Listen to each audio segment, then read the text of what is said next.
Here, kitty, kitty, kitty.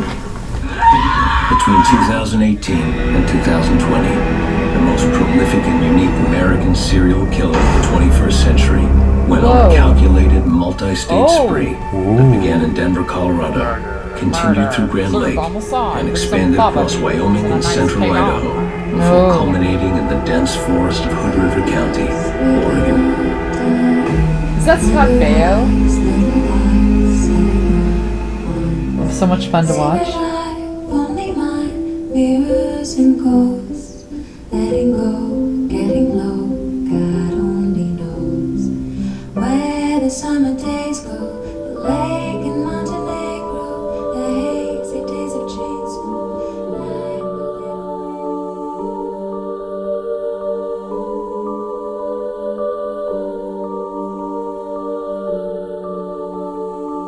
Hello, everybody. Hi there, This is Jeannie, and Luis. and this is Evo Asterisk Podcast. Well, we just finished Strange Darling. Consider me mesmerized. Oh, wow. What a find. We were pleasantly surprised. Quite an intriguing film. What can we tell you without going into spoilers? Because there are many spoilers in this We can one. say it's shot in 35 millimeter, Oh, yes. and there's a very, very clear. Yeah, it's a It's card. like an opening title or a It's card. a card. And it's kind of a brave choice because I saw people on Letterboxd saying, what is 35 millimeter? I feel so dumb. Like, oh my god. Wow. So a lot of people just don't know. That's true. We were talking about the card. So it says, I believe, shot entirely in 35 millimeter. Millimeter film, Film. I think. Yeah. Yes. So it says that at the very beginning. So that got us excited already. Then you are told, right at the beginning, that this is about a serial killer. You are also told that there is quite a rampage that happens between 2018 and 2020, and that it ends in a particular area. I think it was It ends in Oregon, yeah. it Mount Hood? Yeah. So we are only seeing the events that happen at the tail end of this supposed rampage. We are also told that it is being told to us in 6 chapters. Then the movie begins, and it's chapter 3. Someone's finger slid on the VCR and they landed on the fast forward button and it starts on chapter 3. I won't say exactly what order this is in, but it's obviously nonlinear. Every chapter has a subtitle or a title related to the chapter, which is a quote from the chapter itself. Right away, we're quite intrigued when we see that it starts with chapter 3. We're thinking, okay, why? And of course, there's a very good reason why. And there's a little bit of confusion as we're watching chapter 3 first, trying to figure out, well, wait a minute, what happened in chapters 1 and 2 to bring us to chapter 3? And we make assumptions about what those events were. And we are basically wrong about those assumptions. And Yeah. you will probably be wrong as well. Yeah, our brainy brain was like putting out theories based on, A plus B equals C, Right. but we didn't really know what A and B actually were. We didn't know what A and B So- were. So there was an intellectual exercise that was going on throughout the watching of this film, which brought another element to the experience. Putting the puzzle pieces together. Yes, so to speak. Which does happen literally in this movie at some Yeah. point. And of course, you would think of, I guess, Pulp Fiction Yes. for this kind of structure. Yes. And it's definitely felt like an homage to Pulp Fiction in that regard. And it's just a beautiful, beautiful movie to look at. The titles are in red and black, so it has that feeling of The the giallo, blood yeah, or vibe, giallo. yeah. Yeah, it has very simple design on the cards and the title sequences. You're right, it does feel giallo. And it sounds absolutely incredible. There's like one person that basically handled almost the entire soundtrack Well, there were other than a two. very well-known song. Yes, and that was a cover, I believe, Yeah. of that well-known song. We're thinking of Love Hurts. I think it was Z. Berg Her. did the songs. Yeah. And then there was another person that I will look up that did the score. So there's two Yeah, but entities involved I here read in on the IMDb music. that one song was sung by the director's mother. Oh, they said something at the end. There was some Yeah. sort of dedication at the end. I wonder. I I don't know. I missed hope that. she didn't die recently, but Oh, and we should say we usually don't do this late in the podcast. Let me read the IMDb description. Nothing is what it seems when a twisted one-night stand spirals into a serial killer's vicious murder spree. Nothing is what it seems. That is the key here. And I'm going to say to everybody, if you think this is pedestrian when you start watching this film, because it does say it's about a serial killer, and it does kind of start out as, okay, it's a serial killer movie. It is anything but pedestrian. Wait it out. Once you get to the next chapter that's being shown, you'll start to go, wait a minute, what's happening here? So definitely be patient. it's interesting. You read the description on IMDb, of course, you know. Amazon owns IMDb. And on Prime, it replaces the beginning with a one-night stand spirals into a serial killer's vicious murder spree. Yeah. So it's the same description, but shorter. Well, they get rid of the early stuff. Right. They don't say nothing is what it seems when a twisted one-night stand, blah, blah, blah. So they're changing it. You're right. Now, I will also say that the director and writer is J.T. Molnar. And we should also mention some interesting people that are in it. We have Kyle Gallner. And that was one of the reasons you wanted to watch it, because you know Gallner. I've been following his You've career been following for his decades. career. He was also in, Oh God, he's all over the place. He was in Smile 1 and 2. okay, which we loved. He's everywhere. The Nightmare on Elm Street reboot. Right. He plays the kid in that movie that has kind of a clown-like face. He's so expressive. He has big features. He's so unique. I've seen him in many things, so Yeah. I do recognize him. And then Willa Fitzgerald, I just saw in Reacher, because I just saw season 1 of Reacher. I'm behind. And I was like, I thought she was a good actress, but the character I didn't think had enough to do. And wow, she really shows her range in this. Amazing work. So both of these actors do a great job. And then there are and credits for Ed Begley Jr. and Barbara Hershey. So it was great to see the both of them in this. Giovanni Ribisi was the director of photography and also the main producer, if Yeah. not the only producer. Yeah, if We have that? I think he's probably the top line producer. And this is the first movie he's credited as a director of photography. And I think he did an incredible What we job. know, yeah.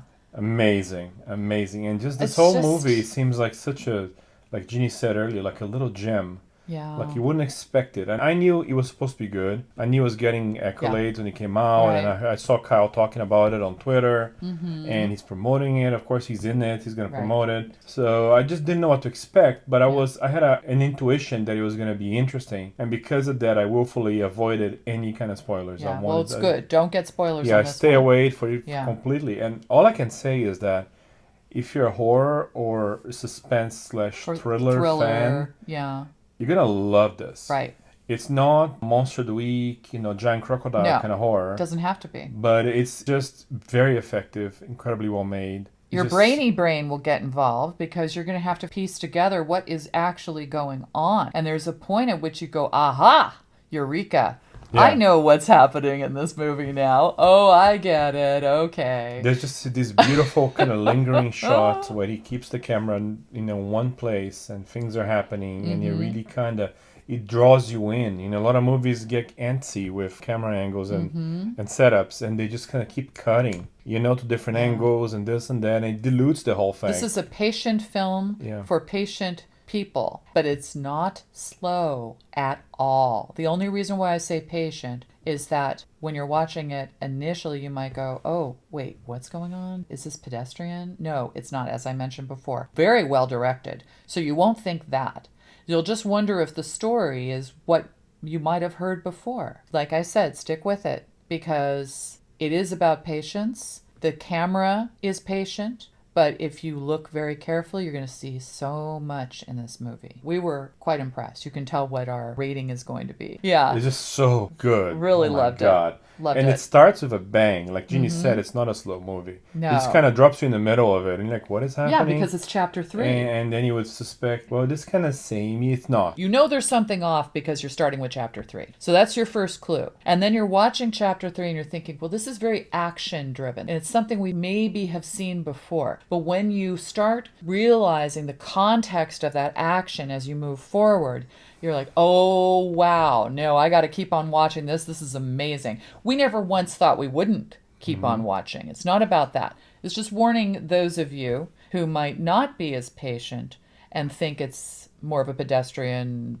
serial killer retelling. It's not that. You can already tell it's going to be a creative movie because in the very beginning, a Ford Pinto shows up in a car chase of all things. And I thought it was in the 70s because it's a Yeah. 78 and Pinto. me, as a guy who grew up in Brazil, thought it was a gremlin. You know it's a creative movie when the Ford Pinto doesn't get hit from behind and explode, so that doesn't happen. Seeing the car in there, And that was a little confusing but also intriguing. You see the Ford Pinto and it happens to be a 78 Ford Pinto. What is that doing in the film? And you see a chase involving the Ford Pinto. It was also weird to see a chase with that car. And then you're thinking the 35 millimeter look, there's some interesting vibrant colors, and you're wondering, well, is this supposed to look like the throwback? And they had some zoom ins and stills on faces as people were running around.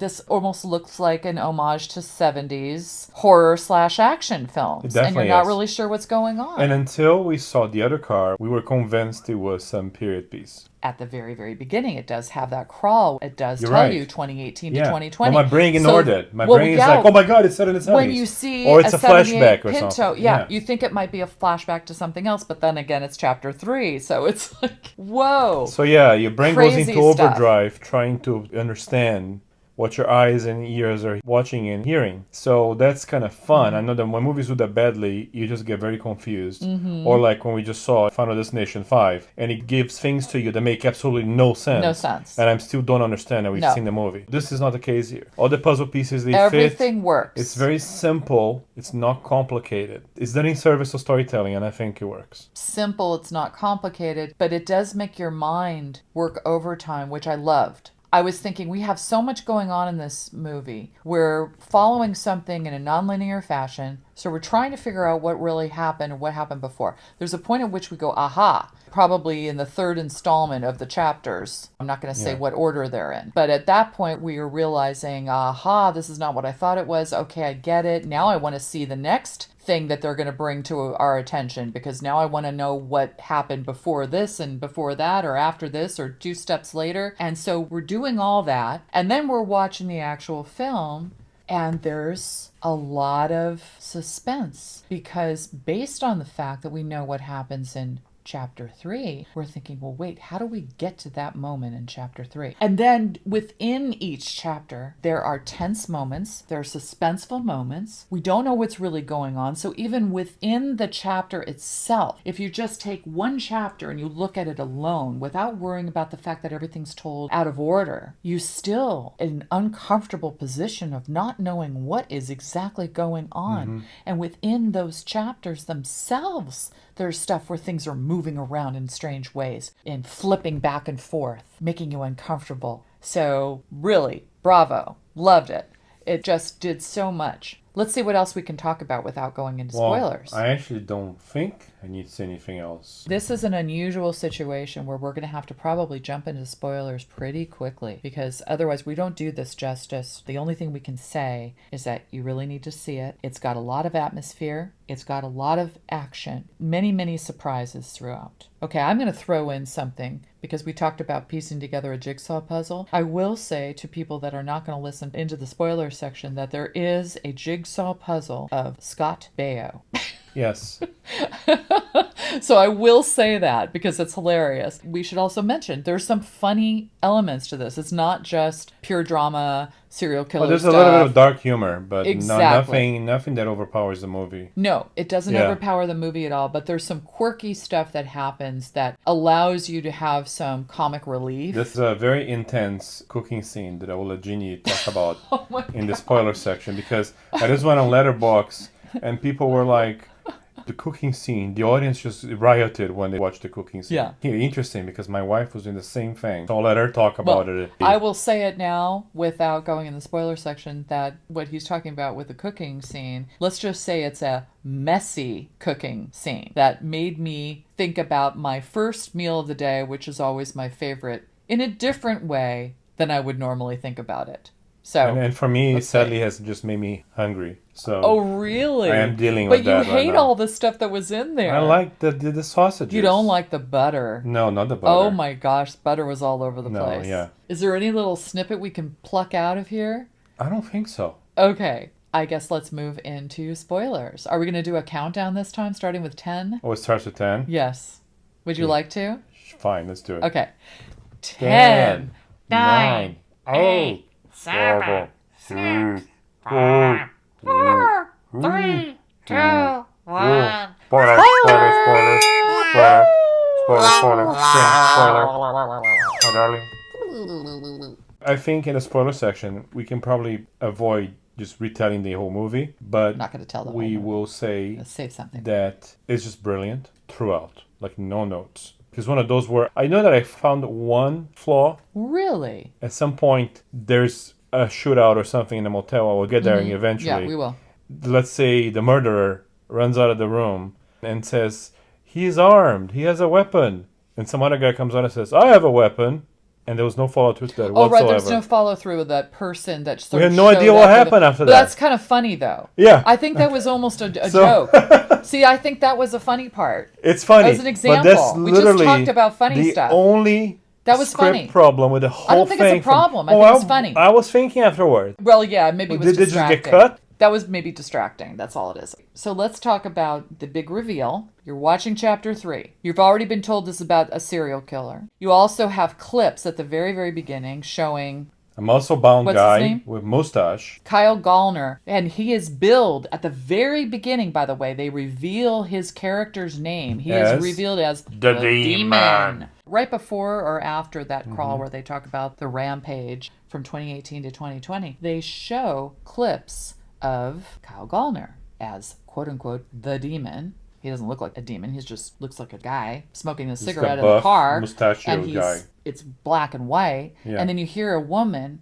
off screen ask him, are you a serial killer? And he just looks. I don't know if he replies or says anything. He's like, okay. And then they cut to him Strangling choking someone, yeah. or strangling someone, but they only show him. So you're not really sure what's going Mm-hmm. on. Of course, your immediate thought is, this is going to be like Henry, Portrait of a Serial Killer. And you're going to watch an interesting movie about a serial killer going on his rampage. For those of us who love horror and are okay with movies like that, it might be fine. But then, and we still assume that during the first chapter that we see, which is chapter 3, we see a woman running who clearly has a mangled ear. We don't know Yeah. what happened there. So she's running with rust-colored scrubs. She looked like she was coming out of that Pinto and being chased by The main dude. in a... Oh, it's a Ford Raptor, I think.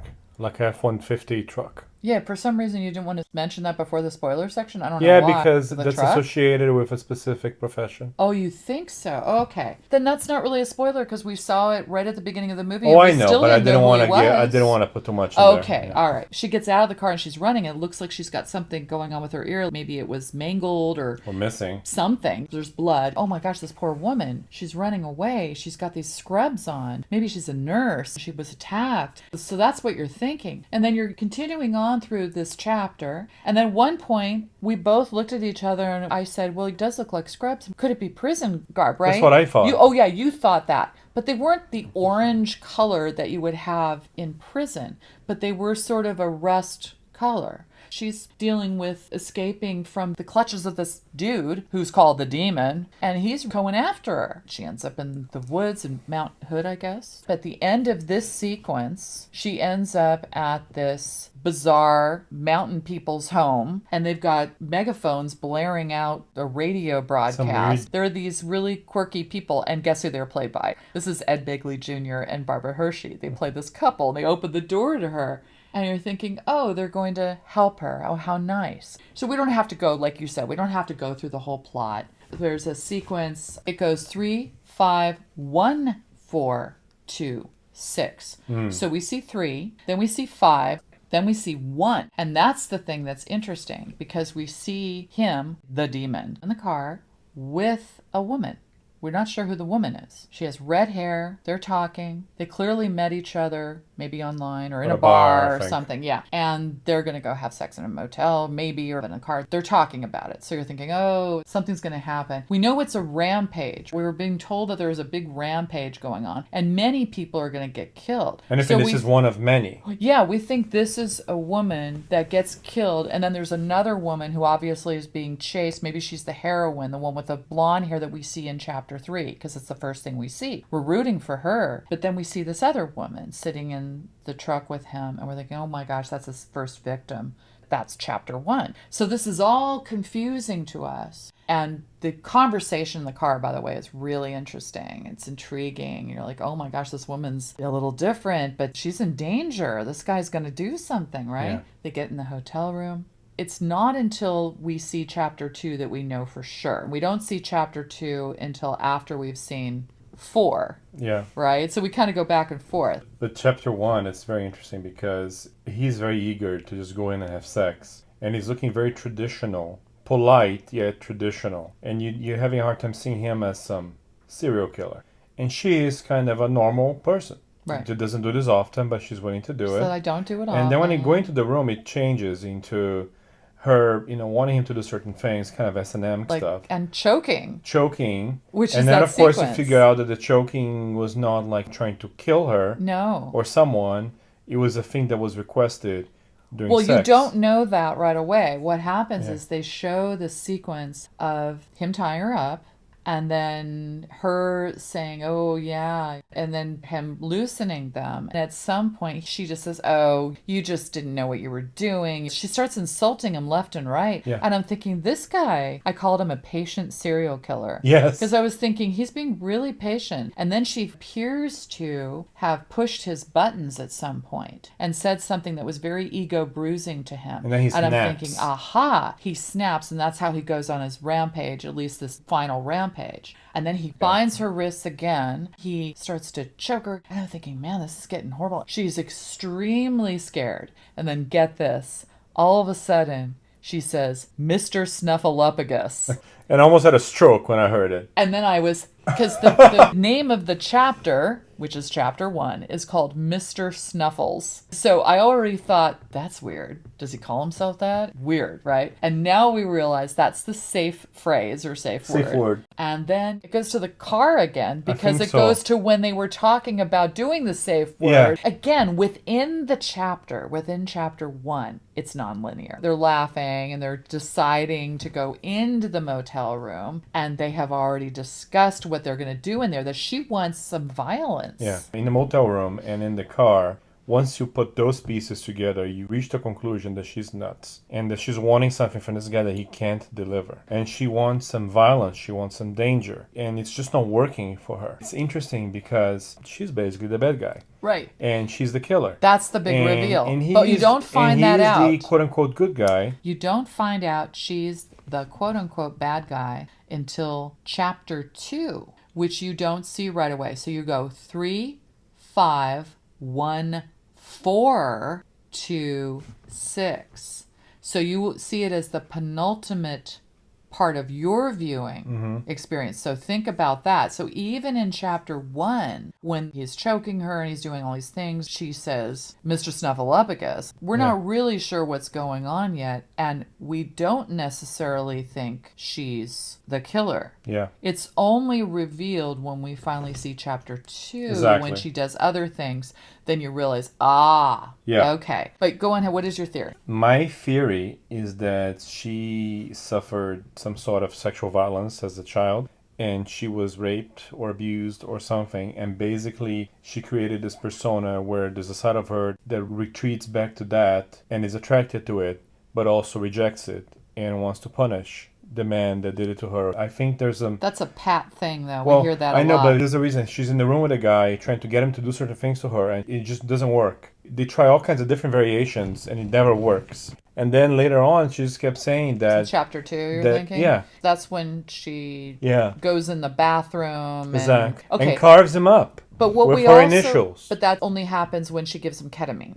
Yes. Okay, and he doesn't know it. He thinks it's cocaine. So that's a chapter 2 element. But that, Yeah. again, doesn't come into play until toward the end of your viewing. Going back to your theory, the one thing that we don't have in this movie is, I was hoping for a prologue, because there is an epilogue, by the way, Yeah. and they label it as such. And then I was thinking, oh, that would be cool to see a prologue. This is why. Yeah. She is known as the Electric Lady. Why? She Is used it just the taser? The taser, yeah.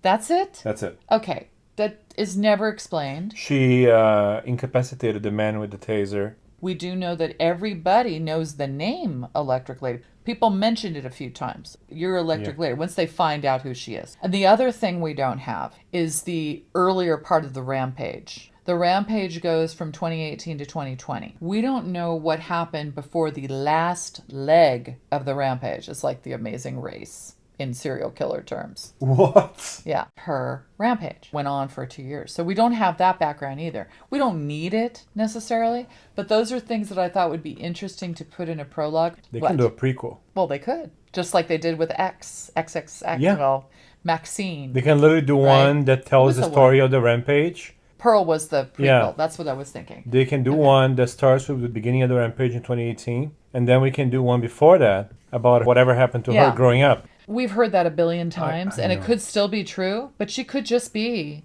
a sociopath. She No, could be evil. She could be a sociopath and she could be evil, and they would have no connection to sex. She killed We saw other it. people.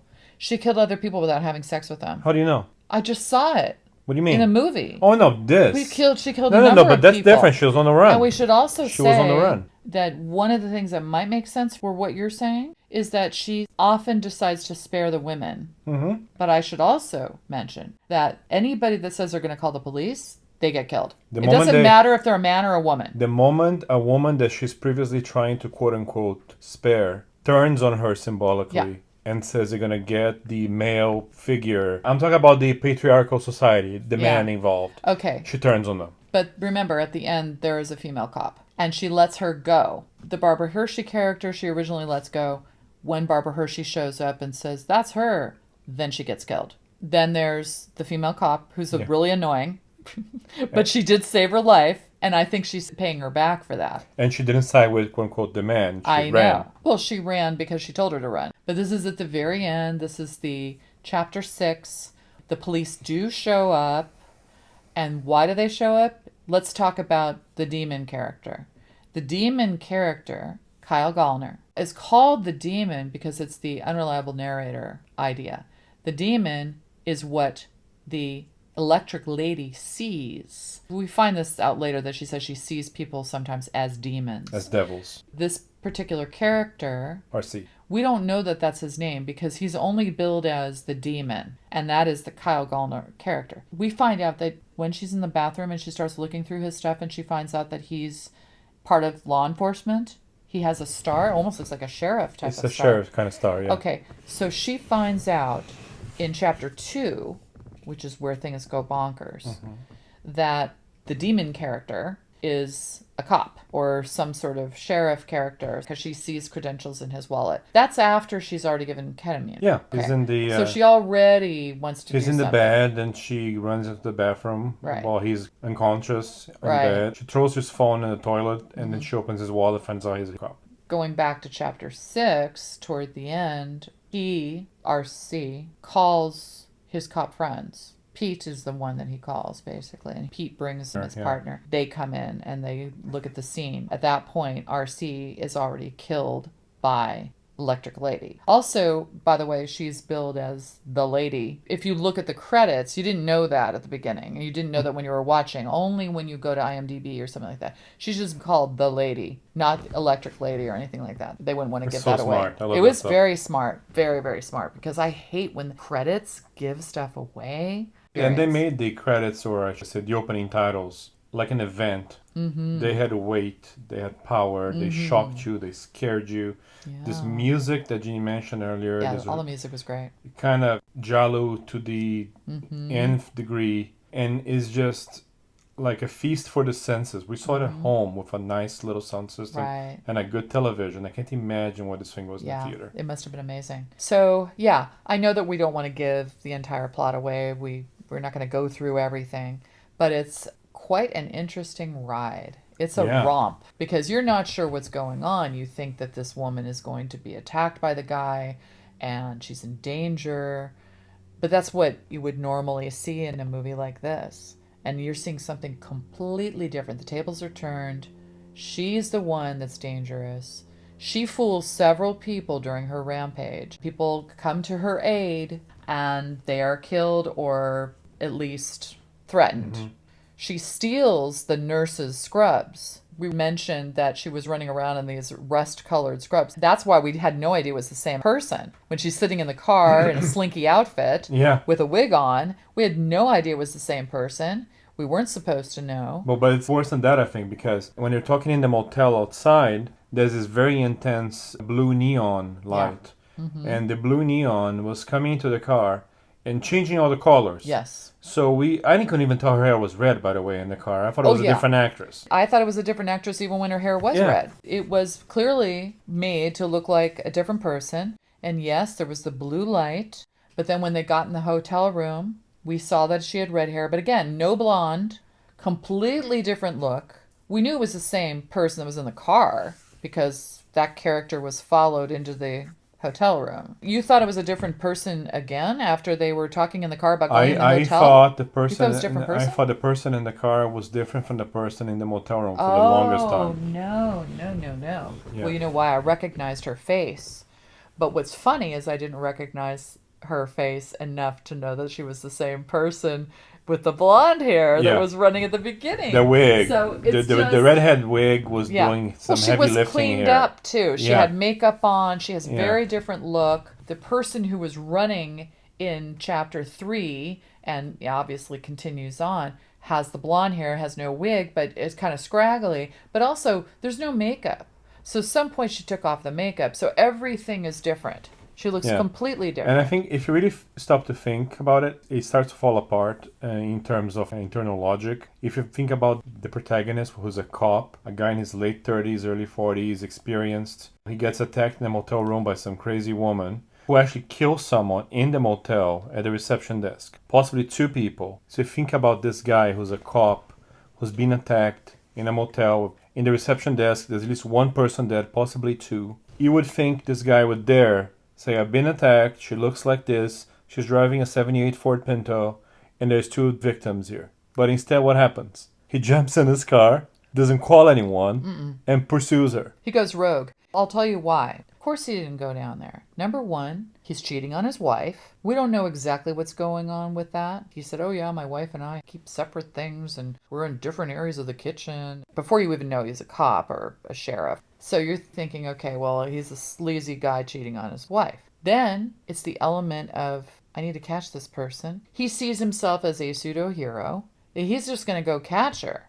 He's not going to waste any time standing in the lobby, calling the police. That's wimpy. He wants to go and jump in a car and be a hero and chase her down. And he's also angry because she overpowered him in a way, because she tricked him. And in chapter 2 ends up giving him ketamine instead of cocaine. Tells him, hey, why don't you have cocaine with me? Maybe things will be better. And she goes and has the cocaine, but he has the ketamine. And he's a mess. As Louise mentioned, she even carves her initials, E.L., into him. He can't even walk straight. He was crawling, I think, trying to get out of there. He probably would have gone to the reception desk if he had been able to get there at that point. But once he had the energy to get out of that room, he wasn't going to waste any time. Thanks to cocaine, by the way. He needs to snort a bunch of it. Oh, yeah. That's exactly what happened.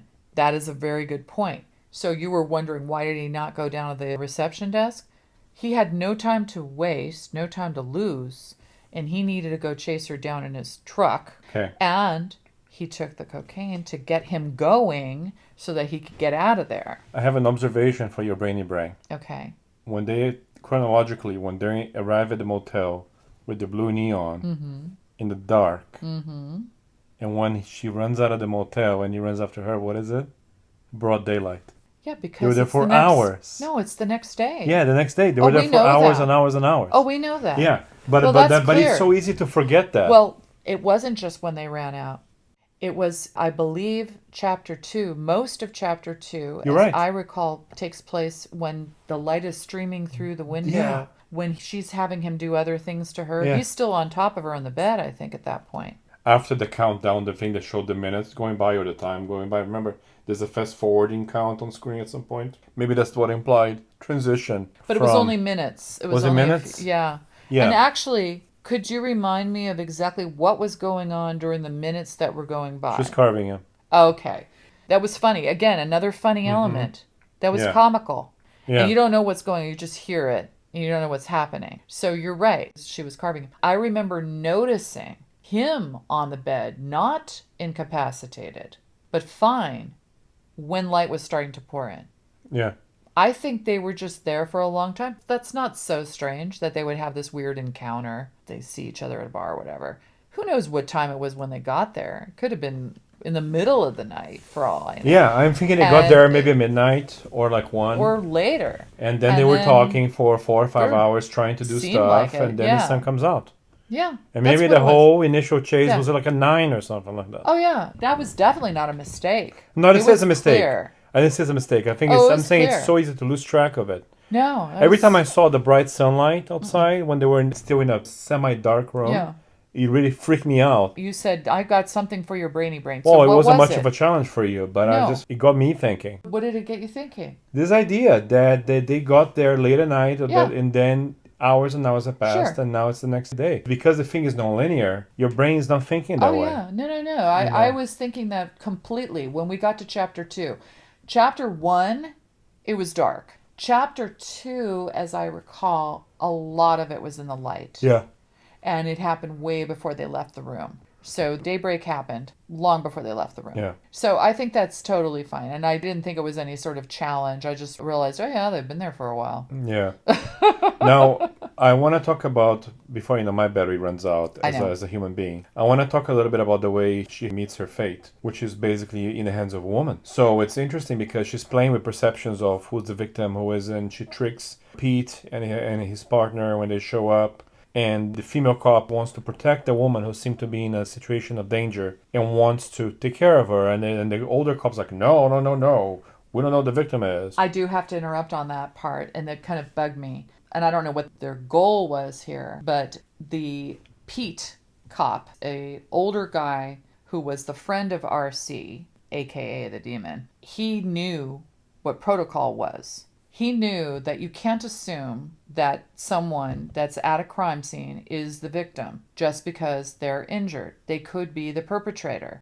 He knew that, and everybody knows. Anybody who watches true crime shows knows that, okay? So that was bugging me because the younger female cop, who is his partner, is saying, no, she needs our help. She needs our help. And of course, as we're watching this, we know that the woman is the one that committed the crime. And we're very frustrated with the ignorance of the female cop and the fact that, couple of things, the male cop who's older and quote unquote wiser knows the protocol, knows you need to restrain anybody at the scene, detain, put handcuffs or whatever, so that you don't get injured. And you need to search the person. Good point. I think that was a flaw, unless it was supposed to be goofy. These cops are so silly. It's like the Keystone Cops. The older cop knows protocol, gives in to the younger cop, which is weird. That's his fault. Doesn't search the woman. And then the younger cop, the woman, grabs her and holds her like a baby. Oh, you poor thing.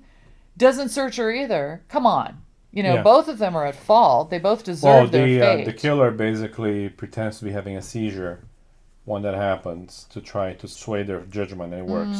Yeah, but they yeah. would have searched the Now, person. before I completely forget, cooking scene. Oh, we want to do the cooking scene, but you did want to say something about the cops. No, I was just making a general analysis of that scene when Pete and the partner arrive and how they're tricked by her. And now she's in the back seat of their car, and the woman from the hippie couple, the survivor, shows up screaming, saying someone killed her husband. And then And then, of course, she crosses eyes with the killer in the back of this Ford Bronco. and realizes it's her in the back. Yeah, and then, of recognizes course, her. immediately upon recognition, Barbara Hershey gets shot In the face, by in the head, the main yeah. character. The electric lady does let the younger female cop go. But She tells the remaining guy, Pete, to drive her. And he's driving her, and then at some point she tells him to stop, and he's like, what are we doing here? Where are we going? I think that's kind of when she confesses that she sees people sometimes as devils. We cut back to them, the car stopped, and he says, why are we stopping here? And she's like, I don't know. I'm thinking of what to do. And then at some point he says, why do you do this? Or what's going on? And she says, I don't know. Sometimes I see people as devils. This is interesting. When this happens, that's the off-screen death, where basically we see that she shoots the guy. we just see blood. Yeah, we shoot the Yeah. blood spatter on the windshield. window. And then after that, she's looking at herself in the passenger mirror, and she sees her face, and this demonic figure pops up Very quickly. very quickly. So you're like, so now everyone is one, including her. So she's walking, pretending to be a victim again, and this Native American woman shows Yes. up in a similar Bronco-ish kind of vehicle. And she comes out, oh honey, what's happening? And Right. she's helping her to the passenger seat. The Native American woman's driving, and the killer is in the Electric passenger lady. seat. You can see her taking her gun, and I could swear that she was going to just kill herself. Yes. Now, we might be wrong about when she sees the devil as herself in the mirror, because it made sense to us at that very moment when the Native American, or is it indigenous? No, Native American's fine. Native American person, woman, is driving her.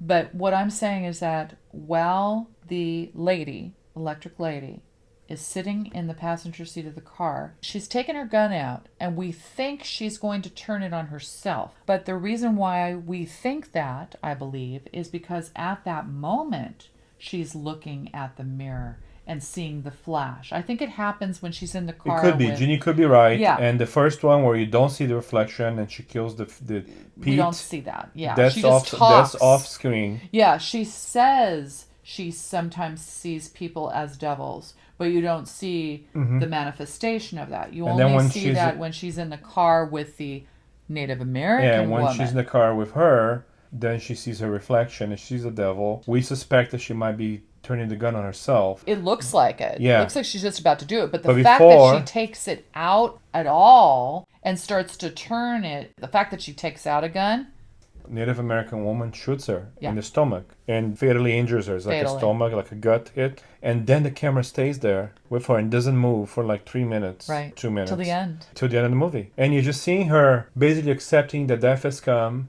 and kind of glad that it has come. She's relieved. Right. And she's relieved she didn't have to kill this woman. Maybe. That just picked Maybe. her up.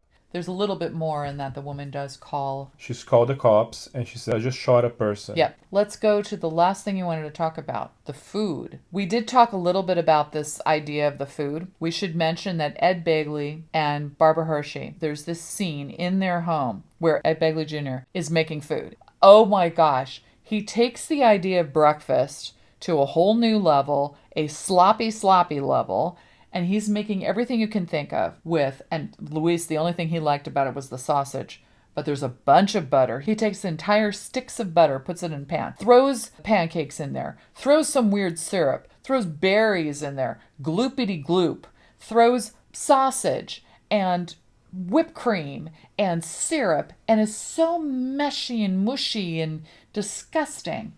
And he puts those on the plate, serves them to him and his wife, and then they're putting together the jigsaw puzzle of Scott Baio at some point. They reverse the chapter a little bit when they start with this one, which is chapter 4. They answer the door, and the protagonist, the electric lady, is at the door. Well, here's a funny thing. I'm Brazilian. So American breakfasts were strange from you growing up, and I never understood it in Brazil, because in Brazil you just have like, not me, but you have like bread and cheese and, you know, Or fruit.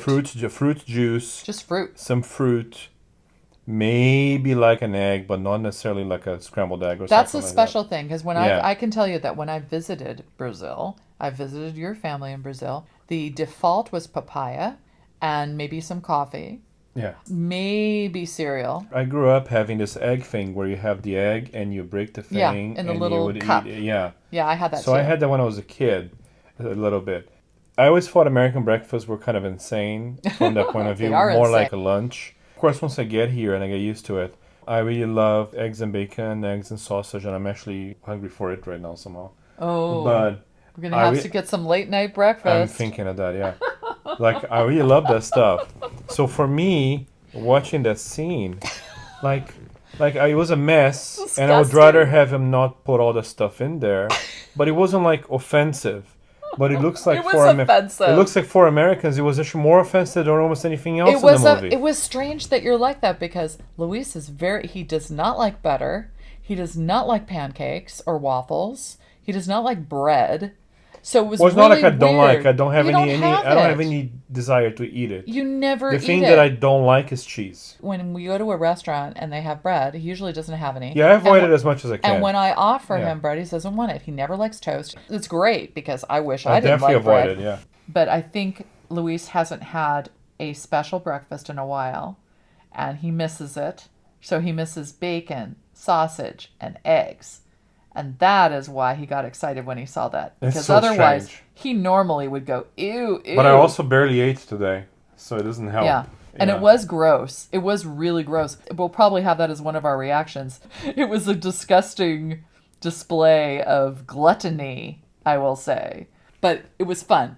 It makes the film special when you have stuff like that. Little scenes. There were a lot of little touches on this one, Mm-hmm. and it's full of personality, and it's engaging, and it's engrossing, and it's kind of scary just because the electric lady is so unpredictable as far as characters go. So in the beginning, if you looked at a guy and you think, oh, here's the killer, you're kind of annoyed because you think you know what's going to happen. Mm-hmm. Now, when she is reviewed as being the crazy one, now all the rules are out the window, and she's breaking her own rules, killing people she doesn't want to kill. But actually, in chapter 1, which is the second thing we saw, I was unnerved about him still possibly being the killer. We both thought he was the killer. Everybody's supposed to think that. So when we're looking at chapter 1 and we see him choking her and doing all kinds of things, and then we think, well, wait, is that the same person that's running away or is that the first victim? So we're not really fully sure. Yeah. And so we're thinking this person's going to get killed. So it was unnerving and scary. And then when we realized, wait, no, that's not happening because they had a safe word, Mr. Snuffleupagus, and then more stuff starts to happen, you're still weirded out and scared. And I do feel it's a horror film. I feel it's a very specific type of horror film. Any serial killer film, in my book, automatically is a horror film. Well, I think Jeannie is almost right in terms of, yes, I think 98% of them are going to be horror. I think you can have a serial killer film that's more of a thriller or more of suspense, as people used to call them a long time ago. So I think the horror involves some gore, involves maybe the music, like she said earlier, You could tell. like a vibe. It's a horror vibe. You know, whether, something that doesn't have that, it can end up just being like science fiction. And you said with giallo. some horror elements. I always think of Argento as giallo. No, there's plenty of So- giallos that are about cops and robbers, criminals. Like a noir type of A neo-noir giallo? almost. Okay. The giallos and I never think of it like that, but maybe you're right. You were mentioning, they used to call it suspense. And then, of course, what brought to my mind was Alfred Hitchcock calling himself the master of suspense. But you look at Hitchcock films, most of them are horror. Psycho is most certainly horror. If you've ever seen Frenzy, that's a necktie murderer, and that's the serial killer. That's horror. Well, for the sure. one, is that the one that has the heights? No, it's Vertigo. So Yeah. here's the story for the podcast. When I was 6 or 7 years old, I was in the country house with my parents. We had a small little house at the time. I was in my bedroom at something like 9:30, being told to go to bed, and my parents were in the living room watching Vertigo, and they were just starting the movie, and the music Yeah. in Vertigo Bernard Herrmann, in the beginning my favorite composer. gave me nightmares. I literally concocted something out of thin air just hearing the music, and had some horrible like febrile where you don't know Fever what's dream. yeah. That's scary. So that's my real life story about Wow. getting scared by Vertigo, See? not even seeing it. Suspense, a lot of times, is coupled with horror. This is horror because it's psychological horror. It's a person who is not quite there and is a killer, and you cannot trust them. You don't know what they're going to do next. In my opinion, that is automatically horror. But there are other elements. The music added to it. the pacing. Having things out of order, of course, that could be anything, like you had mentioned Pulp Fiction. But in this case, it added to the horror. It did, yeah. Because you realize, oh my gosh, that's what's really I happening. think it's brilliant. This It script was is brilliant. brilliant. Yeah. Unless you have anything else to say, I think we can wrap this up, right? Well, I have one final thing, Yeah. which is, like Jeannie said, it's very well directed, but I think the thing you can really identify and see is how sure the hand of the director is on this. It's not insecure, it's not shifty, it's not ADD. They know what they're doing. The director has a very clear vision. Of course, he wrote the thing. And the writing. You know what? It's funny how we mentioned Hitchcock. I wouldn't call it Hitchcockian, but definitely the attention to detail in this, because you have to be careful when you're creating something that's going to be seen out of order like this. And there was a lot of attention to detail. And I keep going back to chapter 1, because chapter 1, that unveils the initial relationship between these two main characters and the conversations they have in the car, was very scary for me, because I'm not sure what's going to happen next. And then we see that there's violence. Yeah. We don't know where it's going to go. And then all of a sudden we have this comic relief where they're laughing in the car before the violence happens. Yeah. Realizing there's going to be a Mr. Snuffleupagus safe phrase / word. Well, the moment where the safe word is uttered, I think it needs to be a cinema classic. Oh, yeah. Because it's so tense before that. It's growing in a crescendo, like it's insane. You're going up the walls watching the scene. And at the moment where things are hitting like a climax, Mr. Snuffleupagus, I almost lost it. You know? Mr. Snuffleupagus, and then it cuts to the car where they're laughing about their plan to have that safe phrase / Yeah, I word. think this is really knowing your characters, you know? Yeah. Like the cop wasn't just a good guy. He was doing something stupid. You know, he was Right. cheating on his wife. He was. Maybe he had a substance abuse when he was younger. You know, he was not like, He's you an know, anti-hero. up to code here, you know. I think my reading of The Electric Lady is correct. I think that this is someone who suffered tremendous violence in a sexual manner Maybe. related to men. That's why she tend to favor women until Right. they sided with They the men. turn on her, yeah. If a woman sides with a man, Yeah. she might as well be the same thing Or for her. turn on her and she's seeing men as law enforcement, turning on her in that they call or they threaten to call the cops, even though it's not threatening. It's like, oh, you poor thing, you're injured, let's call the cops. Oh, boom. Yeah. That immediately is a problem for her. And the killer at some point says, I have my rules, and you should look at me, I'm in survival mode, I'm breaking all my rules. It's so funny for the killer to be self-aware to that point. self-aware. To say that clearly one of the rules Yeah. is don't kill women. And she's breaking she's her rules. breaking her rules. All the time. And at the very end, she has complete self-awareness in seeing herself as a form of a devil. Because the last act that she takes is what looks like suicide. It doesn't happen. It doesn't get to happen because the other person shoots her. But it looks like she's finally realizing, oh, I'm the enemy in this. I am the one. Or I'm a devil too. Which again makes you wonder, what kind of psychopathy does she have? Or sociopathy? It could be PTSD because we're looking with the at- some mental illness that comes after that. Yeah, she's seeing visions. There are many Yeah, mental there could illnesses. be schizophrenia, there could be... Many illnesses Yeah. involve that type of thing. We don't know how it was triggered. And again, maybe we get a prequel at some point. Also should be out of order. We would love that. Yeah, we really should have. I think, hey, director and producer, you guys really should make a prequel on the Out of order. 2018 to 2020 period. Absolutely. And then do the next then one do- about her as a child. A pre-prequel. Also out of order. So are we ready to wrap this up? We are. Okay. So we are both giving it a hearty thumbs up. thumbs up. Woo! 6 thumbs up. 2 thumbs up. 6, 8. We both agree. Yes. And out of order, thumbs up. I'll Yes. do my 6th thumbs up and you can do your 4th. We'll Just have a it all out 4th of thumb? order. Don't cut my thumb off. Oh, okay. Well, I'll do 1 thumb. How about that? You can do 2. 2 thumbs. All right. Thank you for bearing with us as we go through things out of order and confuse you even further, whether or not you've seen the No, film. actually, our crazy structure in the spoiler session was on purpose to make you think. Exactly. We hope you had a nice time listening. Stay cool, my strange darlings. Bye. For now. For now.